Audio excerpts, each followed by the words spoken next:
Welcome back. I hope you're doing great. In our last video, we understood what are the different types of subqueries. We'll deepen our understanding with a hands-on. The first one is a row level subquery. Within that, we have single row and multi-row. I have logged into my SQL and I'm going to use a database, a university. Yes, I did use a. Let me go ahead and create a table within the university database. The table I'm creating is EMP1, which has around 4 columns. So let us insert some data into this. You would have done this multiple times. In case if you're not well versed with this, please do watch our videos on creating the table, inserting the data. Wonderful. We created a table called EMP1 and we inserted the data. Let us look at the data. This is our data. First thing is single row subquery.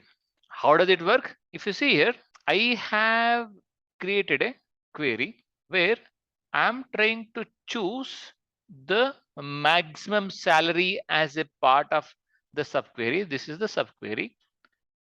Based on this, I'm trying to get the employee name from the table.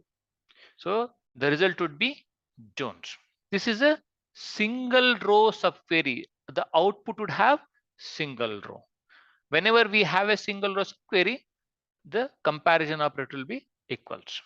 This query has single row, single column. What if you want more columns? You can also do that. As a part of your select statement, you do mention the columns you want to retrieve. I am mentioning here EMP name, salary from EMP1, and the subquery remains same. So it gives me 2 columns of the same record. But at the end of the day, this is a single row subquery. How about the multiple row subquery? We can also do that. When I say multiple row subquery, we are talking about the output what we receive would be multiple rows. Here if you see, we are trying to retrieve the employee names from the EMP1 table where the department name is equal to HR. Okay, let us execute this. If you see here, we got the multiple rows as output. But the way query is working is, first, as a part of the subquery, it will go and choose all the department numbers where department name is HR. Let me bring up the department table here. Select star from DPT department. Okay, this is our department. The requirement here is, if you see, I want to know the name of the employees where department name is HR. So we have 2 tables here. One is department, another one is EMP. In EMP1, there is no department name. Let me bring up that table as well.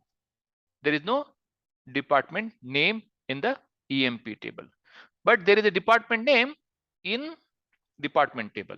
So we have to use both of them to get the required result. For that, I am making a subquery as give me the department number, because that is the connection between the department table and EMP table where department name is HR.